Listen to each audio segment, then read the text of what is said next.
안녕하세요. 독고요리의 심리학. 술은 없어요. 독심술이에요. 오랜만에 하죠. 저도 어색하네요. 그쵸? 오늘은 지금 시작은 발달 심리랑 심리학 개론. 이제 퀴즈 한번 풀어보겠습니다. 퀴즈 안 하면 다시 한 번 더 안 보시죠. 그쵸? 뭔가 교양 수업 듣고 마는 같은 느낌이 들 것 같아서 발달 심리랑 심리학 개론 이제 퀴즈 시작해 볼게요. 자, 첫 번째. 요 부분은 이 에인스워스의 애착이론 같은 경우에는 성격 파트에 들어갈 수도 있고요. 또 어떻게 보면 교육 심리에 들어갈 수도 있고요. 그 교육학의 교육 심리에 들어갈 수도 있고 또 발달 심리에 들어갈 수도 있습니다. 어쨌든 어떤 엄마 밑에서 어떤 애들이 크더라. 교육 심리, 이 아이의 동기가 어떤지, 삶에 대한 동기가 어떤지, 그쵸? 그 다음에 심리학 개론에 당연히 들어가고, 그 다음 또 성격이 어떻게 형성이 되더라. 이런 것들을 볼 수 있기 때문에 요 에인스워스의 애착 같은 부분에는 교육학에도 유명하고요. 심리학에서도 유명합니다. 자, 한번 외워볼게요. 안정애착처럼 착한 아이들은 우리 전문 상담에 잘 찾아오지 않아요. 그쵸? 어떻게든 좀 아픈 아이들이 찾아옵니다. 그래서 요거를 제가 외울 때에는 요렇게 저 혼자 가로친 거는 쓸데없는 거죠. 외울 때 그냥 이렇게 발음하려고 하는 거죠. 저 혼자 회요? 회 여러분 혼자 횟집 가서 드셔보셨어요? 물론 저는 생선류를 잘 먹지 않아서 아마 죽을 때까지 생선류를 제가 돈 주고 사 먹을 일이 없을 것 같아요. 새우, 오징어, 갑각류 빼고는 물에 들어가 있는 아이들은 그 물고기들은 잘 먹지 않습니다. 물론 뭐 회가 앞에 있으면 먹지만 어쨌든 태어나서 한 번도 돈 주고 사 먹어본 적이 없어요. 그래서 저 혼자 회요. 이렇게 외워주세요. 제가 이렇게 쓸데없는 제 얘기를 한 이유도 저 혼자 회요. 혼자 회를 먹지 않는다. 이런 걸 머릿속에 남겨두기 위해서 제가 말씀을 드리는 거죠. 그래서 저 혼자 회요. 회 혼자 안 먹죠. 그래서 저항 애착이 있고요. 혼란 애착. 그 다음에 회피 애착이 있습니다. 그런데 아주 지랄 같은 부분이 있다면 이 혼란 애착이 책마다 이름이 또 달라요. 그렇죠? 그래서 같은 이름으로 양가 애착이 있습니다. 이 양가 애착 외에 저항이랑 회피는 너무 영어로 번역을 딴 걸로 하기 힘들어서 그쵸? 그래서 저항과 회피는 좀 약간 고정, 닷을 내려주고 있는데 그러니까 외울 필요 없어요. 그냥 이렇게 고정되어 있는데 혼란 애착 같은 경우에는 양가 애착으로 어떤 책에선 쓰인다. 그렇기 때문에 혼란과 양가 애착은 같은 녀석이다. 이렇게 외워주시면 되겠고 요게 공부를 막무가내로 하실 때는 헷갈리는 부분이 있어서 제가 오늘 정리를 해드릴 겁니다. 어떤 게 이제 얘기를 드릴 거냐면 이 저항애착 아기들 같은 경우에는 싫어요. 그쵸? 저항을 하죠. 그쵸? 저항이라고 하면 우리 저항이란 느낌이 있잖아요. 그쵸? 굳이 설명할 필요 없겠죠? 저항을 하죠. 왜 저항을 하나요? 얘네 엄마들이 왜 그랬을까? 엄마들이 비일관적인 양육 방식을 갖고 있다는 겁니다. 비일관적. 그래서 엄마가 기분파야. 엄마가 기분파라서 돈 많이 벌면 어이구 우리 애기 그날 장사가 안 돼서 돈 못 벌 이 새끼야 이렇게 되는 거예요. 그쵸? 비일관적이기 때문에 애들이 나 저런 엄마 싫어. 저항을 하는 겁니다. 그래서 저항은 회피랑 달라요. 회피는 엄마가 오면 그렇죠? 엄마 여기서 이게 회피고요. 저항은 됐어 밀어내는 겁니다. 그렇죠? 그래서 이렇게 밀어낸다는 표현이 있을 때는 저항 애착입니다. 그 다음에 이제 요거랑 헷갈리는 게 밑에 있는 얘가 제일 안 헷갈리고 싶으면 외우려고 저 혼자 회원데 얘랑 헷갈리기 시작해요. 엄마가 헷갈리기 시작해요. 자, 회피 같은 아이들은 어떻게 해요? 엄마가 왔을 때 엄마가 누구야? 이렇게 한다는 거죠. 그쵸? 그래서 이 회피하는 아이들은 엄마가 왜 그랬어요? 엄마가 두 가지 유형입니다. 두 가지 유형이에요. 그래서 뭐가 헷갈리냐면 이 두 엄마들을 다른 엄마들인데 섞어버리면 좀 헷갈려요. 그쵸? 자, 이 비일관적이고 기분파인 엄마는 지혜 엄마라고 합시다. 정말 지혜한테 미안한데 온갖 나쁜 거 다 해서 미안한데 자, 지혜 엄마라고 합시다.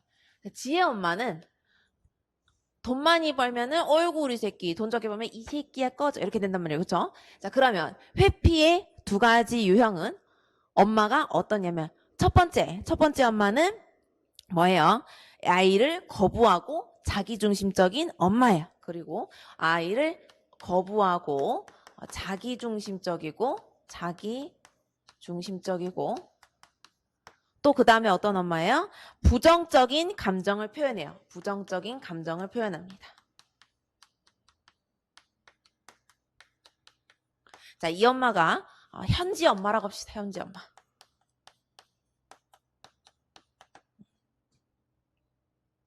자, 두 번째 유형에는 어떤 엄마예요?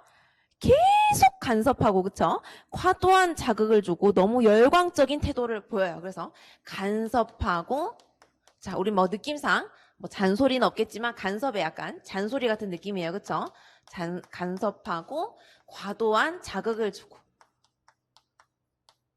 그쵸? 그 다음에 자극을 퍼붓죠. 그쵸? 과도한 자극을 퍼붓습니다. 예, 이 엄마는 어떤 엄마를 할까요? 지희 엄마라고 합시다. 지희 엄마. 그래서 이 현지 엄마처럼 어떻게 해요? 애 거부하고 엄마하고 귀여운데 됐어 저리 가 해놓고서는 그쵸? 자기중심이 내 얼굴이 먼저지 애가 엄마 저쪽 됐어 너 엄마 화장해야 돼 꺼져 이러면서 화장하는 거죠. 그쵸? 그래서 애를 거부하고 자기중심적이고 엄마 화장해야 돼 꺼져 이러면서 부정적 감정을 말하는 현지 엄마한테 이제 애기들이 회피 엄마가 오면 나도 됐거든 하는 회피의 착을 보이는 거고요. 그 다음에 엄마가 너무 막 어유 바나나 먹어봐 우유 먹어봐 과자 먹어봐 초콜릿 먹어봐 옷 입어봐 한 바퀴 돌아봐 윙크 해봐 도리도리 해봐 이러면 보통 이렇게 막 그런 거 하면 이제 요즘에 짤 같은 거에 애들 표정이 해준다 해줘 윙크 그쵸? 도리도리 해봐 진짜 해준다 해줘 도리도리 그쵸? 그 다음에 엄마한테 하트 해봐 그러면 진짜 이것도 시키냐? 하트 이렇게 해주는 그런 아이들이 있죠. 그쵸? 이 아이들은 어떻게 해요? 엄마가 너무 막 달라붙고 엄마 이거 해봐 저거 해봐 아이고 귀여워 저저저 하니까 막 진짜 너무 힘들다 해서 회피를 하는 겁니다. 그쵸? 그래서 요렇게 두 가지 유형이 회피, 애착을 불러일으킨다. 이런 걸 말씀드리고 싶었고 자 이제 마지막으로 혼란애착, 양가애착 혼란과 양가는 같은 거죠. 요걸 한번 보겠습니다. 여기에서는 이 혼란애착과 양가애착은 우리 그 이중 메시지 기억나시나요? 가족 상담 시작할 때 베이트슨의 이중 메시지라고 있죠. 그래서 이중 메시지가 뭐예요? 엄마 때 이리 온 공부는 하고 와야지. 근데 엄마 안 사랑해? 그럼 또 귀여우면 아유 그래도 네 할 건 해야지. 어쩌라고 약간 어쩌라고죠. 그쵸? 이 어쩌라고를 계속 하게 되면은 아이가 결국 정신분열증에 걸린다. 이런 이론을 만들었죠. 그쵸? 베이트슨이. 그래서 이 혼란애착, 양가애착 같은 경우에는 애가 다가가야 될지 무서워서 피해야 될지 다가가야 될지 무서워서 피해야 될지 몰라서 어떻게 돼요? 약간 멍해지는 기운이 있습니다. 그래서 혼란애착 같은 경우에는 애가 몸을 흔들거나 얼어붙거나 일관성이 없는 행동 다가갈까? 아니야. 다가갈까? 아니야. 이렇게 한다는 거죠. 그렇죠? 그래서 엄마한테 다가가야 될지 접근해야 될지 피해야 될지 몰라서 멍한 태도를 보인다. 그래서 어찌할 줄 몰라서 당황하는 반응을 보이는 것이 바로 혼란애착, 양가애착이 되겠습니다. 그래서 그 이유는 뭐냐? 그 영화나 드라마를 봐도 아무리 때려 패도 물론 청소년이 돼서 뭐 한 14세, 15세 되면 됐어. 나 이 집 필요 없거든. 집구석 필요 없어 하면서 가출하지만 6살, 7살까지는 아이들이 심지어 이거는 애기잖아요. 이건 갓난애기 가지고 하는 거거든요. 한 2~3살까지 그쵸? 그래서 이 애기들은 내가 살아있으려면 내가 숨붙어서 살려면 엄마가 있어야 된단 말이죠. 그쵸? 그래서 엄마한테 붙어 있으려고 하는데 이 엄마는 어떻게 했다? 이 엄마들은 요 혼란의 히읗을 휙 따오겠습니다. 그쵸? 이렇게 말하기엔 여기도 히읗 있고 여기도 히읗이 있는데 여기 혼란을 따와서 여기에서는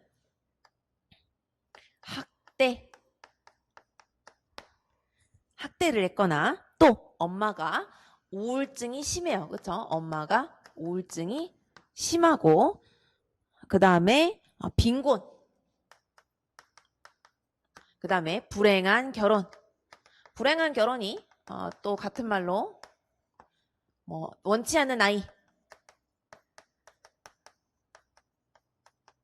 어떻게 보면 혼란 애착이 제일 좀 최악이 되겠습니다. 그렇죠? 그래서 요런 경우의 엄마들에게는 이 아이들이 어찌할 바 몰라. 엄마 내가 숨부터 살아있으면 엄마한테 가야 되는데 엄마가 학대했지. 아 맞다. 엄청 죽도록 패더라. 그래도 내가 지금 3살이고 2살인데 그래도 엄마 좀 물고 있어야 되지 않아? 하면서 엄마 했는데 아니야. 근데 그러다가 내가 진짜 목 숨질 뻔하게 맞은 적이 있어. 뭐 이러면서 계속 어떡하지 하면서 멍해지는 거예요. 그렇죠? 그래서 이 엄마는 어떤 엄마를 할까요? 원희 엄마라고 할까요? 사실 여기는 원희 엄마 안 달아도 되고 지혜 엄마는 한 명이 비일관적으로 기분파로 하는 거고 여기에는 2가지 유형이 있는데 여기에 현지 엄마랑 여기 지희 엄마가 2가지 유형이 요 유형이 이렇게도 만들고 요 유형이 이렇게도 만든다라는 것을 설명해 드리려고 엄마들을 좀 달아봤어요.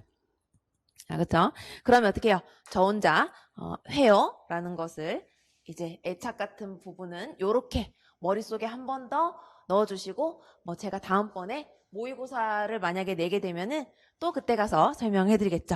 사람이 여러 번 듣다 보면 어쩔 수 없이 기억의 흔적으로 머리에 남게 돼요. 제가 그거 노리는 거죠. 자, 그 다음 2번째. 자, 브롬펜 브레너의 요 미시체계, 중간체계, 외체계, 거시체계를 한번 보겠습니다. 자, 브롬펜 브레너. 맨날 발음이 안 되는데 교육학에 많이 나오죠. 그래서 이 미시체계, 거시체계, 외체계, 이 미시체계, 중간체계, 외체계, 거시체계. 자, 미시, 그 다음 중간에 끼어 있죠. 중간에 끼고, 외, 그 다음에 거시. 그래서 우리가 외울 때에는, 몰라요. 저 그거 안 배워봤는데, 미시경제학이 있고 거시경제학이 있었죠. 대학교 1학년 때는 참, 그 교양 수업 때 경제학과 친구들을 많이 만나가지고, 미시경제, 거시경제 맨날 막 그런 거, 그 과목 이름이 미시경제, 거시경제더라고요. 그래서 미시, 거시를 양쪽 맨 끝으로 딱 두고요. 미시경제학, 거시경제학처럼 양 끝으로 딱 두고 중간에 끼어 있는데 그래도 약간 얘가 외체계 바깥쪽에 있는 것 같으니까 그렇죠? 외 바깥쪽에 있는 것 같죠? 그러니까 중간에 있는데 좀 더 안쪽으로 당겨주세요. 그러면 미시, 중간, 외, 거시 이렇게 외워지겠죠? 그래서 미시체계는 아동이 직접 상호작용하는 곳입니다. 그렇죠? 직접 상호작용하는 곳으로서 가족, 친구, 보육기관, 학교, 이웃, 그 다음에 집 크기, 보육기관의 시설, 학교 운동장, 직접 아동이 직접 이렇게 만지고 보육기관의 유치원에 가서 앉습니다. 그렇죠? 그 다음에 요 운동장, 내가 운동기구 갖고 놀죠. 그렇죠? 직접적인 거고. 자, 중간 체계는 미시 체계들 간의 상호작용이나 연결입니다. 그래서 중간 체계는 얘네들 간의 연결이에요. 그래서 아까 뭐 여기 보육원이랑 학교 운동장이랑 뭐 이웃이라든지 엄마 아빠 있었죠. 그러면 보육원 원장님이랑 우리 엄마 아빠랑 그렇죠? 그 다음에 또 뭐 있을까요? 보육원, 학교 담임 선생님이랑 우리 엄마 아빠랑 이렇게 되는 거죠. 그래서 부모와 교사와의 관계, 부모와 또래와의 관계입니다. 자, 그 다음에 이제 외체계. 여기는 뭐라고 하실까요? 미시간의 상호작용입니다. 상호작용. 자, 그 다음 외체계는 아동이 직접 경험하지 않지만 발달에 영향을 미치는 것으로 아주 치명적인 게 있어요. 그렇죠? 아주 치명적이에요. 부모님의 직업. 부모 직업. 자, 한번 연봉을 생각해 볼까요? 부모님의 연봉에 따라 나의 옷도 다 달라지고 내가 대학교 때 차를 타고 다닐 수 있는가 아니면 친구 차를 얻어 타야 되는가 아니면은 언제 저는 열심히 버스와 지하철 타고 다녀죠. 그렇죠? 아직도 버스와 지하철을 타고 있어요. 그렇죠? 그래서 부모의 직업, 연봉 이런 게 있겠고요. 그 다음에 정부기관 뭐 쓸데없는 건 안 적을래요. 뭐 교육제도. 자, 교육제도 하면 제가 이제 좀 약간 기억이 가물가물한데 제가 스카이캐슬 한때 팬이었죠. 그쵸? 스생님 그쵸? 김주영 스생님을 믿으셔야 됩니다. 그래서 어머니 저를 믿으셔야 됩니다. 왜요? 수시로든 정시로든 수능이든 뭐든 그때 뭐였죠? 학생부 그 뭐야 학종 그쵸? 학생부 종합 전형으로 아이를 어떻게든 대학에 보내셔야 됩니다. 그쵸? 스카이를 보내셔야 됩니다. 이렇게 하는 거죠. 그쵸? 그래서 교육제도에 따라서 어떻게 사람이 달라질 수 있느냐, 아이들이 달라질 수 있느냐. 그 다음에 이제 대중매체가 있겠고, 또 이 부모의 직업에 또 뭐 있을까요? 또 하나 하자면 부모의 출퇴근 시간이 있습니다. 그쵸? 출퇴근 시간. 그래서 부모가 일찍 퇴근하는 부모는 어떻게 해요? 아이가 어릴 때, 계속 우리 나이를 생각하면 안 돼요. 그쵸? 아이가 6살, 7살 때 엄마가 칼퇴할 수 있는 회사는 빨리 달려가서 어린이집에서 아이를 데리고 올 수 있는데 엄마 아빠가 둘 다 야근 당첨되면 이제 아이가 6시가 되어도 오후 7시가 되어도 엄마 아빠가 오지 않아요. 그쵸? 그런 게 바로 외체계에 해당되겠습니다. 그러니까 부모의 직업 이런 게 되겠죠. 그 다음에 이제 거시체계는 뭐 있어요? 뭐 문화, 법, 그 다음에 뭐 인종 뭐 이런 거 있겠죠? 전통, 관습, 전통. 우리 명절 대이동 하잖아요. 그쵸? 이런 거 등등이 있겠습니다. 그래서 사실은 요 두 개가 제일 헷갈릴 수 있어요. 특히 요 녀석이 제일 헷갈릴 수 있겠죠. 그래서 요 녀석의 위치도 항상 미시거시를 미시경제, 거시경제 생각하면서 양쪽으로 완전 떨어뜨려 놓고 가운데 넣는데 그래도 외체계는 바깥쪽에 놓고 그 다음에 중간 체계를 안쪽으로 넣어주세요. 그쵸? 저는 여기가 더 안쪽이라 생각해서 얘를 안쪽으로 표현했고 여기가 출발이니까 좀 더 멀다고 생각해서 외를 바깥쪽이라고 표현했습니다. 어쨌든 이렇게 보시면 되겠습니다. 그래서 브롬펜 브레너의 요거 체계에 대해서 한번 알아봤고요. 체계 이론에 대해서 알아봤고 그 다음에 발달 심리의 시간에 따른 연구 분류를 해보겠습니다. 그래서 어떻게 했어요? 제가 기억나시나요? 우리가 횡단보도를 걸을 때 어떻게 해요? 횡단보도를 가로로 걷죠. 그쵸? 횡단보도 걷는데 내가 갑자기 밧줄을 던져놓고 암벽 등반하듯이 이렇게 횡단보도를 가진 않잖아요. 그쵸? 그래서 횡단보도는 항상 가로로 걷는 거기 때문에 횡단은 가로가 되겠습니다. 그래서 20대이 지금 결혼을 할까 말까 의견에 대해서는요. 아니면은 30대이 지금 결혼을 할까 말까 의견에 대해서는요. 10대이 지금 결혼을 할까 말까 의견에 대해서는요. 10대 쫙, 20대 쫙, 30대 쫙 이게 가로죠. 그쵸? 자, 종단은 뭐예요? 제가 연구 대상이었으면 유리가 한 살 때에는 뭐 할까요? 한 살 때는 뭐 분유를 먹다가 제가 애를 안 낳아봐가지고 2살 때 뭐 먹는지 모르겠는데 어쨌든 뭐 10살 때에는 과자랑 햄버거를 막 먹다가 그쵸?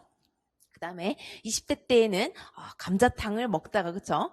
아니다. 갑자기 20대에서 감자탕은 좀 아니고 20대 때는 피자랑 치킨을 먹다가 그쵸? 한 30대에는 감자탕이랑 닭백숙을 먹더라 그러면 얘가 나이가 듦으로써 먹는 게 좀 달라지더라 하는 내용이죠. 그쵸? 그래서 그게 종단적 횡단보도를 갔으면 종단은 반대이니까 진짜 클리프행어처럼 이 밧줄을 암벽 등산 산에 꽂아놓고 위로 올라가는 거죠. 그쵸? 빵살부터 1살, 2살, 3살 이렇게 올라가는 게 종단 연구가 되겠습니다. 그래서 종단 연구는 연령의 증가에 따른 아동의 성장과 발달 특성, 변화 양상에 대해서 이해하는 거고 자, 장점을 보시면은 발달 과정에 대해서 전반적 정보를 제공받고요. 그 다음에 질적 자료 수집이 되고 발달에 대한 환경과의 상호작용 규명을 할 수 있고 인과관계를 규명할 수 있습니다. 그 다음에 오염 변인에 대해서 통제를 할 수 있고요. 단점은 비경제적이에요. 여러분 만약에 종단 연구 논문을 누가 썼다. 그 논문이 아무리 허접 쓰레기라도 사람들이 그러니까 인정은 안 해줘요. 인정은 안 해주는데 그냥 고생했다라고는 해줍니다. 왜냐하면 어떤 연구 대상을 10년 동안 쫓아다니고 20년 동안 쫓아다니고 하는 거는 좀 힘들거든요. 참 제가 말 수정할 거 하나 있어요. 뭐 그렇게 틀린 건 아니고 그때 혹시 그릿이라고 기억나시나요? 그릿.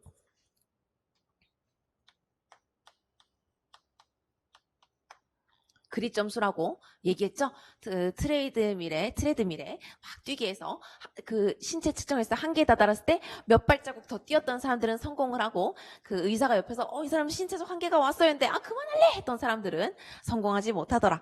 그때 제가 스탠퍼드 학교라 그랬는데 그게 하버드였고 뭐가 스탠퍼드냐면 이 그립 실험이 하버드고 스탠퍼드가 그거예요. 우리 그 수행 목표, 숙달 목표, 숙달 목표.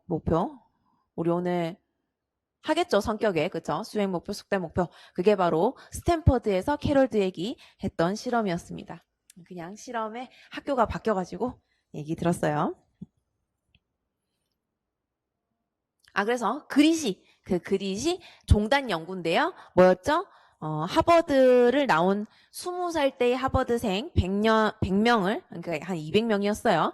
한 200명 가량을 20살 때 이제 인터뷰하고 점수 척도를 매기고 그 사람들이 5년씩 해서 65세까지 따라간 거예요. 그쵸? 그러면 20살 때 실험 시작해서 45년간 따라간 연구입니다. 그릿이 하버드생 대상으로. 그래서 65세 때 봤더니 그때 신체 한계 다다랐는데도 하면서 더 뛰었던 사람들은 성공했고 신체 한계 도달했는데 네! 저 이제 끝! 했던 사람들은 그냥 그렇게 살더라. 하버드를 나와도 그냥 그렇게 살더라 하는 내용이 바로 이 종단 연구에 해당이 됩니다. 그래서 비경제적이죠. 돈이 엄청나게 많이 들어요. 그 다음에 그리고 또 내가 100명 연구할 거면은 처음 시작을 300명을 해야 돼. 왜냐? 그 중간중간에 사람들이 이사 가고 연락 끊기고 핸드폰 안 쓰고 막 어디 이민 가고 도망가고 해가지고 없어지거든요. 내가 100명 거를 알고 싶다 그러면 300명을 출발해야 이제 200명이 탈출하고 100명이 남죠. 그죠? 그다음에 연구 대상 선정 시의 편파성. 만약에 인내심을 측정할 건데 제가 인내심 강한 애들만 모아놓고 측정했어요. 그쵸? 인내심 강한 사람들은 인내심 원래 자체가 강하니까 40년 연구하든 50년 연구하든 그러니까 척도가 이제 오면 체크해주겠죠. 근데 인내심 없는 사람들은 당연히 1년 뒤에 이제 저 그때 제가 부탁했던 사람인데요. 귀찮아 안 해요. 인내심 없으니까. 그쵸? 그러니까 연구 대상 선정시의 편파성이 있고요. 시간 경과에 따른 연구 대상자의 탈락과 그로 인한 연구 경과의 편파성. 아까 탈락한 사람들이 있으니까 어떻게 보면 남아있는 사람들은 인내심이 있고 성공하는 자들만 남았겠죠. 그러니까 이런 편파성이 있고요. 동일 영역의 상이한 검사 도구의 반복 사용에 의한 편파성. 그러니까 이 왜 도구가 달라지냐면요. 45년 동안 똑같은 도구를 쓸까요? 아니요. 자존감 척도도 10년, 20년, 30년 지나면 변해요. 그렇죠? 그러니까 이 검사 도구의 반복 사용하는데 상이한 걸로 하기에는 좀 약간 편파성이 있다. 우리가 만약에 지금 2019년인데 1970년대 거 쓴다고 생각해봐요. 그쵸? 1970년도에 우리의 마음을 측정하는 거랑 2019년도에 요즘에 학자들이 짜잔 세핑이야 하고 만든 거랑 같을까요? 다르겠죠. 그쵸? 그래서 그 다음 연구계획 변경 곤란. 변경 안 돼요. 그쵸? 20살 때 하버드생 하기로 했으면 중간에 연구 바뀌었어. 못해요. 그 똑같은 연구로 45년째 계속 이어가야 됩니다. 자, 그 다음 횡단 연구는 아까 여러 연령층 얘기했죠. 10대, 20대, 30대. 그 다음에 그래서 장점 보면 경제적, 그 다음에 발달적, 일반적 경향이 일할 수 있고요. 조사 측정 방법의 타당도 검토, 그 다음에 예비 가설의 검토, 연구 결과의 즉시적인 활용에서 장점이 있고, 자, 단점은 항상 요것들은 장점보다는 단점이 더 시험에 잘 나와요. 단점은 연령별 발달의 세부적 변화 파악 곤란. 그쵸? 지금 10대 의견 어때요? 지금 20대 의견 어때요? 지금 30대 의견 어때요? 근데 그 사람들이 어떻게 성장했는지를 알 수 없어요. 그쵸? 그 다음에 가외 변인의 통제 곤란. 그 다음에 표집된 연령 집단의 특성으로 인한 정확한 연구 결과의 도출 곤란. 그 다음에 계략적인 발달 과정 기술로 인과관계 규명 곤란하고요. 자, 요렇게 보시면 돼요. 지금 횡단의 단점의 인과관계 규명 곤란이죠. 자, 종단의 장점의 인과관계 규명 됩니다. 장점, 단점 서로 바뀌어져 있어요. 그 다음에 각 연령군의 동질성 확보 곤란. 이런 것들이 단점으로 쓰고 있습니다. 단점으로 나타나고 있습니다. 자, 단기 종단 연구가 있어요. 단기 종단 연구는 어떻게 해요? 횡단과 종단을 섞은 겁니다. 그래서 어떻게 하는 거냐면 10대 100명을 어떻게 해요? 추적 조사를 얘가 20대까지 조사를 하고요. 20대 100명을 또 30대까지 추적 조사를 합니다. 그쵸? 그 다음 30대 100명을 또 추적 조사해서 40대까지 추적 조사해요. 그런데 그렇게 되면 요 10대가 나중에 요 때의 의견 있죠. 요 때 뭐 결혼한다 안 한다. 그쵸? 결혼한다 안 한다가 얘네가 10년 지나면 얘네가 10년 지나면 20대가 되잖아요. 그 이때 결혼한다 안 한다랑 비교를 할 수 있겠죠. 그쵸? 이때 연구랑 이때 연구랑 척도는 똑같은 거 쓰니까 이게 단기 종단적 연구가 되겠습니다. 그 다음에 마지막이 출생 동시 집단 설계입니다. 출생 동시 집단 설계는 목적이 시대별 비교예요. 그래서 제 세대 아니에요. 제가 어떤 세대인지 제가 아마 밀레니엄 세대라고 저는 알고 있는데 요즘 세대를 뭐라고 하는지 모르겠어요. 자, X세대 있었고요. 나이 모르겠어요. 이건 뭐 시험에 나온 거 아니니까 제가 이것 정도는 안 외울게요. X세대라는 게 있었고 신세대라는 글자가 있었어요. 그쵸? 신세대. 그 다음에 X세대, 신세대. 모르겠어요. 어쨌든 이런 세대들이 있어요. 그쵸? 그 다음에 그것도 있잖아요. 그 뭐지? 그 무슨 세대죠? 그 왜 남자 어른들 그 왜 IMF 겪고 했던 하여튼 그 IMF를 겪었던 세대 이름이 또 따로 있는데 어쨌든 그 다음에 이제 밀레니엄 세대가 생겨났죠. 밀레니엄 세대.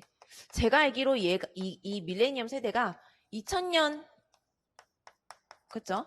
2000년에 즈음에 태어난 애들이 밀레니엄 세대라고 알고 있습니다. 어쨌든 요런 세대들이 있는데 이 세대들의 특징이 있죠. 그 다음에 우리가 그냥 말하는 예를 들어서 기성세대라는 것도 있잖아요. 그래서 기성세대 분들이 말을 좀 이상하게 막 잔소리를 한다거나 막 내가 말이야 너 이렇게 해야 돼 내가 살아봤는데 이게 정답이 하는 걸 바로 이제 꼰대라고 하죠. 그쵸? 이런 세대들이 있어서 제가 지난번 수업 때 제가 이 수업 말고 대학원 수업 때 교수님한테 들은 바로는 옛날에는 한 22세대들 요 세대들은 회사에서 회식을 하면 회사 회식하면 그 왜 영화나 드라마에 나오는 것처럼 넥타이 그 머리에 묶고요. 그쵸? 넥타이 머리에 이렇게 두르고 탬버린 치면서 부장님 오늘 뭐 최고신데요. 뭐 오늘 노래 엄청 좋으신데요 하면서 맨날 넥타이 꽂고 막 병나발 불고 하는 그 회식을 했죠. 그쵸? 근데 이 세대부터 지금 아시죠? 지금 회식 문화 완전 달라진 거 알죠? 옛날에 그런 회식 느낌이 아니에요. 그쵸? 요즘에는 얘네들은 이제 회식한다 그러면 저는 약속이 있어서요. 쌩 하고 간답니다. 그쵸? 그리고 만약에 약속이 없어서 회식에 뭐 딱히 약속 없어서 회식에 참여했는데 한 잔 밖에 제 술은 제가 먹겠습니다. 이렇게 한답니다. 그쵸? 그게 바로 회식에 대한 문화가 다 다르게 되겠죠. 그래서 요즘 영화나 드라마까지는 부장님 하면서 이제 넥타이 끼고 막 탬버린 추고 하겠지만 한 10년, 20년 지나면은 회식에 관한 영화나 드라마도 없겠죠. 아니면 회식을 하면 뭐 각자 먹고 싶은 거 앞에 시켜서 뭐 먹고 대화할 사람은 대화하고 아닌 사람은 그냥 밥 먹고 가게 막 이런 문화도 있겠죠. 그리고 요즘에 많이 이 회식 문화가 바뀌어가지고 회식을 없애고 대기업에서 문화의 날 해가지고 다 함께 영화를 같이 보러 간다거나 그런 걸 회식으로 대체를 한다 그러더라고요. 그러니까 이런 게 바로 출생 동시 집단 설계 시대별 비교를 할 수 있는 것이 되겠습니다.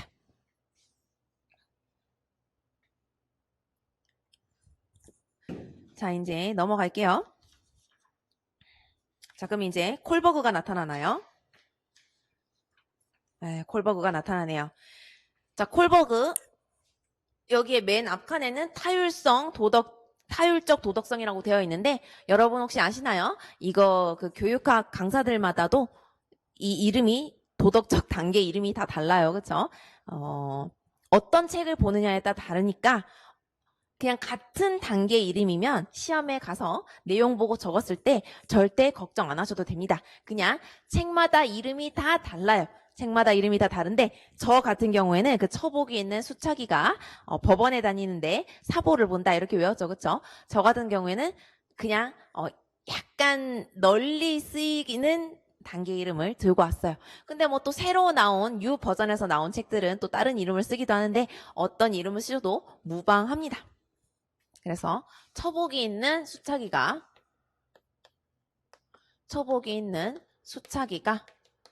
법원에서 뭘 본다? 회사 신문이 신보, 사보 이런 거라고 했죠. 그쵸? 옛날에 신문을 신보라고 했습니다. 그쵸? 그래서 그 사보라는 거는 회사에서 보는 신문을 말해요. 사보. S전자 매거진 이런 거 있죠. 이런 게 사보예요. 그쵸? 자, 이렇게 보시면 되겠습니다. 그래서 처복이 있죠. 처벌과 복종을 지향하는 단계가 되겠습니다. 두 번째가 수단적 목적 및 교환의 도덕성의 단계가 되겠습니다. 교환, 도덕성. 착은 착한 아이, 그쵸? 착한 아이 지향 단계로 보시면 되겠고, 자, 법은 법질서, 그쵸? 법질서 지향 단계라고 보시면 되겠고요. 사가 사회적 계약 및 뭐예요? 개인 권리 의 도덕성 단계가 되겠고, 이게 보편적 윤리가 되겠습니다.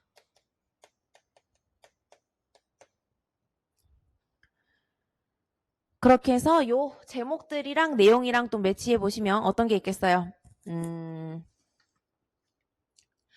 처벌과 복종은 처벌을 받을까봐 복종하는 거죠. 그쵸? 그 다음 수단적 목적은 진짜 수단적 목적이랑 교환을 위한 단계가 되겠고요.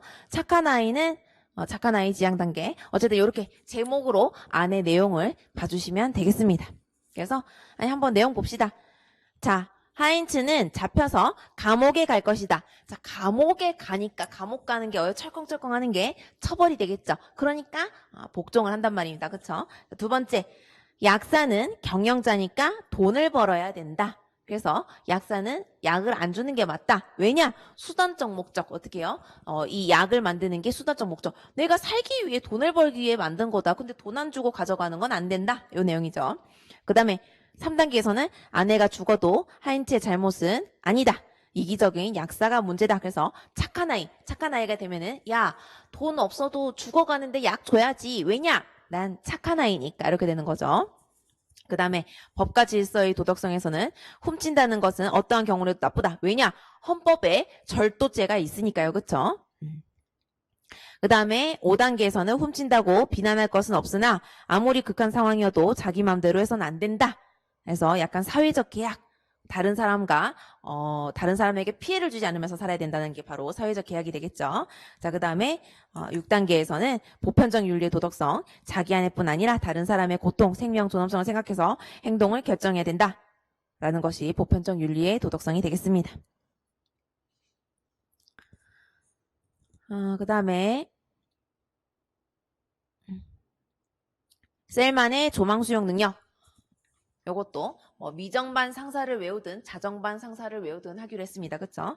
저는 참고로 자정까지 항상 공부하는 스타일이라서 자정반 상사로 외워볼게요. 자, 셀만의 자기 수용 단계입니다. 그쵸? 조망 수용 능력 단계입니다. 조망 수용 능력 단계. 자, 조망 수용 능력 단계 가보겠습니다. 자, 저는 자기 중심적 조망 수용. 조망 수용 안 쓸게요. 이거 한번 쓰고 뒤에는 따닥따닥 할게요. 여기는 정보인데 어떤 정보? 사회 정보적 조망 수용 단계. 그다음에 반이 이제 자기 반영적 조망 수용 단계. 그다음 여기가 상이죠, 그쵸? 상호적 조망 수용 단계, 그렇죠? 마지막이 이제 사회 관습적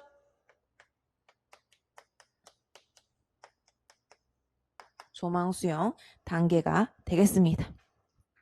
그래서 이렇게 외워두시고, 요것도 이름 책마다 조금씩 다른데 요 내용만 알아주시면 절대 틀릴 일이 없다. 그래서 자기중심적 조망수용이 아직 자기중심적인 사람이 어떤 사람이에요? 미분화된 사람이죠. 그쵸? 미분화된 조망수용 단계라고도 쓰는 책이 있습니다. 자, 이제 그러면 발달심리는 퀴즈는 여기까지 하고 이제 심리학 개론으로 넘어가 볼게요.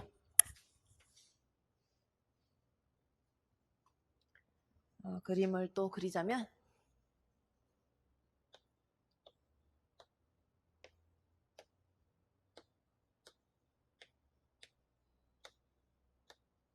그렇죠? 이렇게 돼 있고 그다음에 종말단추죠. 그쵸? 종말단추 요걸 조금만 떨어뜨려야 시냅스가 되겠네.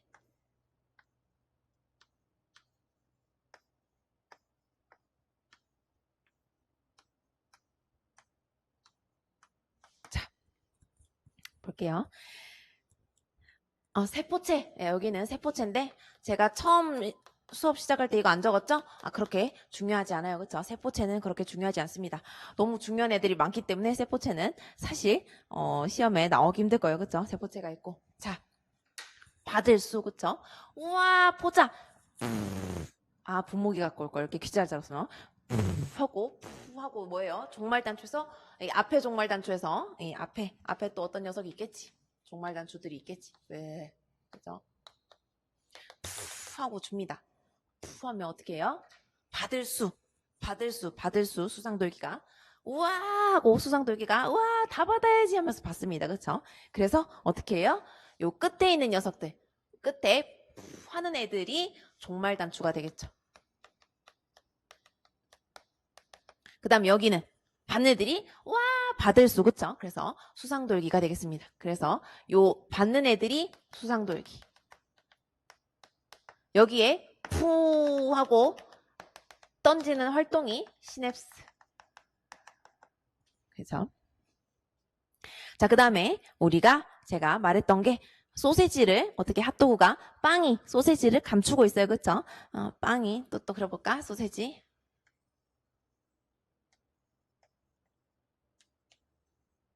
있죠? 소세지가 있는데 우리가 전기를 연결했을 때 코드를 딱 꽂았을 때 어디에 전기가 통할 것 같아요? 왠지 소세지엔 전기가 지직하고 통할 것 같은데 빵에는 안 붙을 것 같죠? 그쵸? 전기가 안 통할 것 같죠? 그래서 이게 바로 이렇게 쭉 지나가는 게 뭐예요?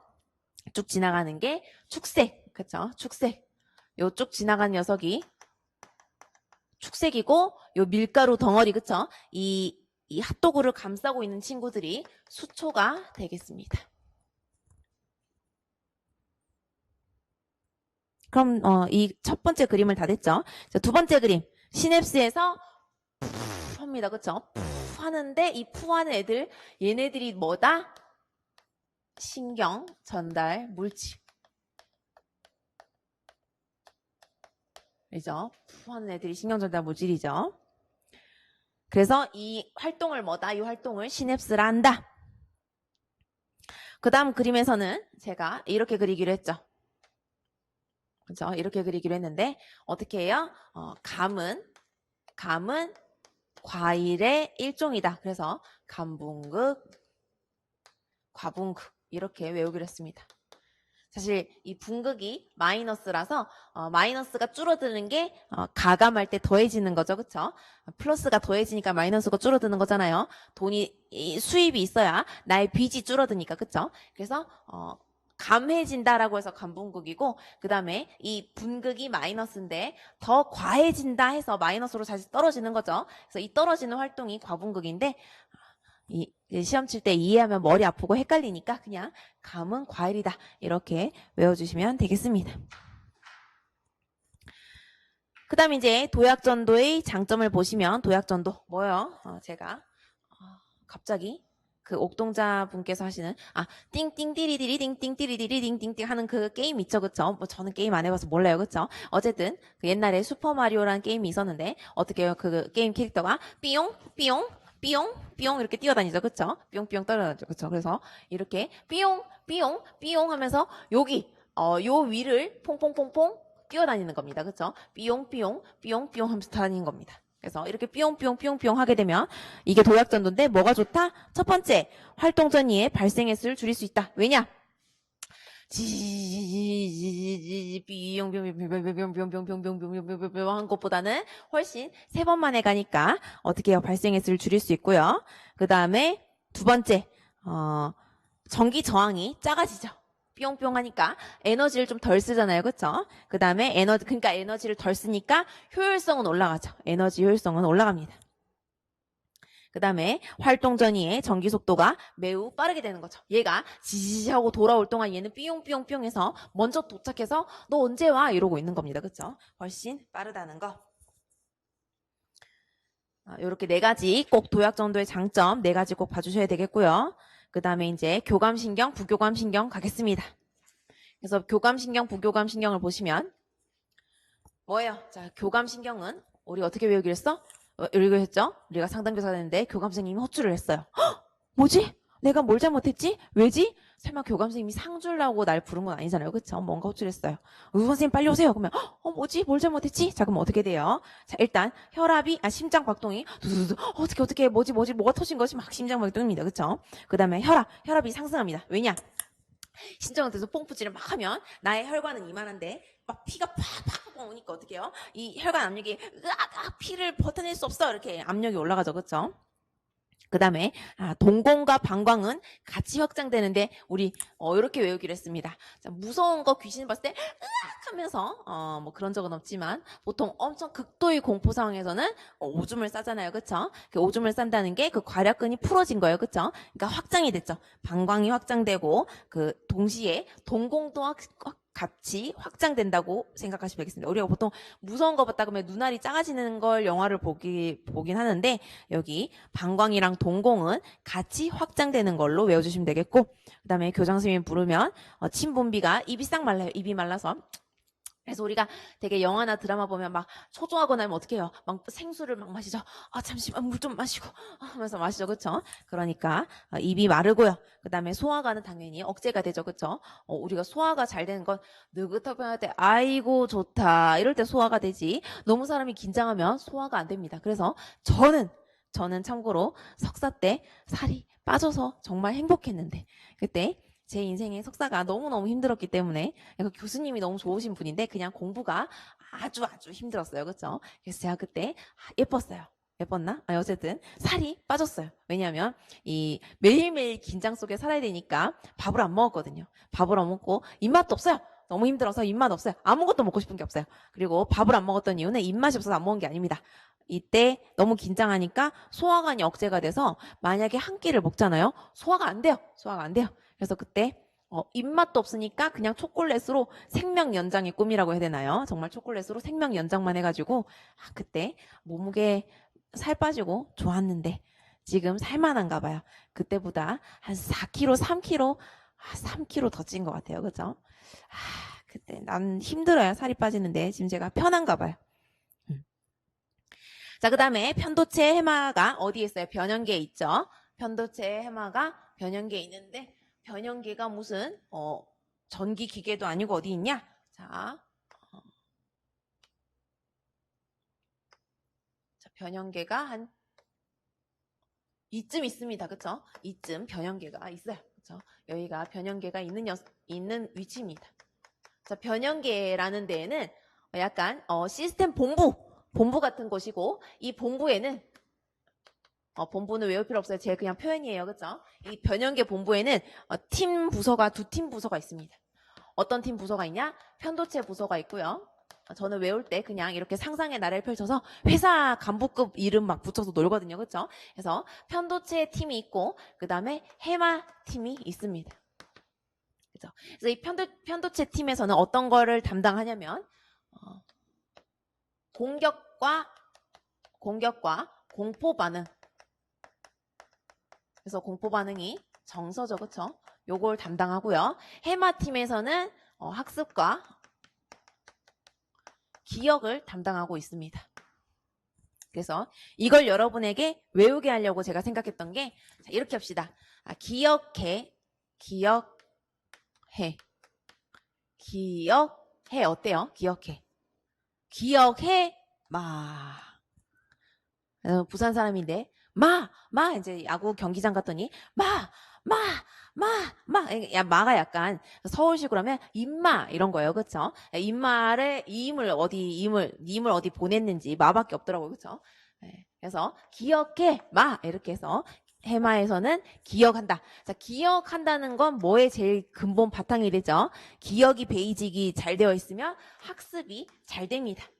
우리도 만약에 엄청난 기억력이 있었더라면 1월부터 6월까지 그냥 봤던 기억으로 시험 치러 가면 되겠죠. 그렇죠? 그래서 기억과 학습, 그래서 기억해 마 이렇게 외우면 되겠고, 요거는 이제 공포 반응이 정서인데 그래서 공편, 제가 요거를 말을 안 만들어지더라고요. 공편, 편공 어때요? 공편, 편공 좋은 아이디어 있으면 다음번에 혹시 스터디하게 되면 알려주세요. 그렇죠? 그래서 요 공격과 공포 반응 정서가 편도체가 해당하게 됩니다. 그래서 편도체가 손상이 되면 어떻게 한다? 강도가 나한테 야, 돈 내놔 하면서 이렇게 했는데 없는데? 이러면서 이렇게 되는 거예요. 칼을 아무리 들이둬도 편도체가 손상이 되면 공포 반응이 없어요. 그렇죠? 총 딱 들고 야, 너 쏴 죽일 거야 그러면 재밌어 그거? 뭐 이렇게 되는 거죠. 그렇죠? 이렇게 됩니다. 그래서 공포 반응을 아예 만들 수가 없다. 편도체가 손상이 되면. 자, 그 다음에 뇌연구에서는 뇌전도가 있습니다. 그래서 우리 EEG니까 영어로 쓰지 말고 또 뇌전도로 써요. 그렇죠? 일렉트로닉이니까 전기, 전자 이런 거 들어가서 전기가 들어가기 때문에 뇌전도. 그래서 이 E가 일렉트로다. 그 다음에 양전자 방출 단층 촬영법이죠. 그래서 포도당을 소비하는 정도를 촬영하는 겁니다. 그 다음에 자기공명 영상법은 어떻게 해요?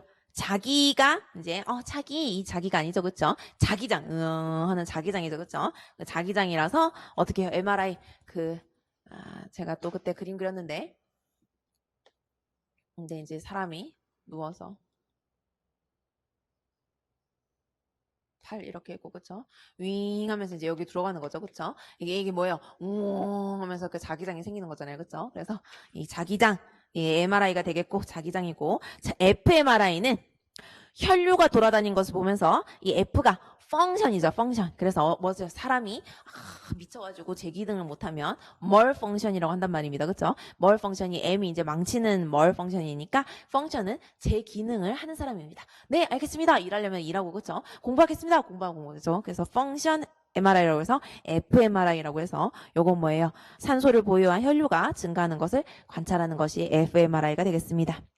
요 마지막에 파블로프의 고전적 조건화는 빵꾸 뚫는 거 깜빡하셨어요가 아니라 일부러 빵꾸 안 뚫었어요. 그냥 요거 눈에 많이 기억해 주시기 바랍니다. 그래서 무조건 자극과 무조건 반응이 나중에 어떻게 된다? 조건 자극과 조건 반응이 된다라는 것을 그 단어를 알아주세요. 무조건 자극과 무조건 반응. 무조건 자극은 뭐예요? 그러니까 중성자극, 그죠? 아무 의미 없던 종소리 딸랑딸랑 중성자극. 종소리가 뭔데, 의미하는 게 뭔데, 이렇게 하는 거죠, 그쵸? 근데 먹이를 딱 주면, 그쵸? 전 아직도 초딩입이라 치킨 피자 좋아합니다. 치킨 피자 딱 주면, 와! 침 질질질 흘리죠, 그쵸? 이거는 뭐예요? 그냥 음식을, 내가 좋아하는 음식을 보면 흘리는 무조건적인 반응이에요, 그쵸? 근데 그 종소리 딸랑딸랑이랑 이제 치킨이랑 피자랑 딸랑딸랑 연합시켰더니 나중에 딸랑딸랑만 해도 어떻게 해요? 치킨 피자 주나 보다. 침 질질질 흘리는 거죠, 그쵸? 네, 그게 바로 중성자극에서 어떻게 해요? 무조건 반응을 하는 음식이랑 연합을 시키면 나중에는 종소리 조건자극을 들려주면 종소리만 듣고 침을 질질 흘리는 조건 반응을 일으킨다. 그렇게 해서 요게 이제 발달과 심리학 개론의 퀴즈를 맞춰보겠습니다. 그러면 좀 이따가는 본격적으로 성격 심리학 기출 풀이 들어갈게요. 좀 이따 봐요.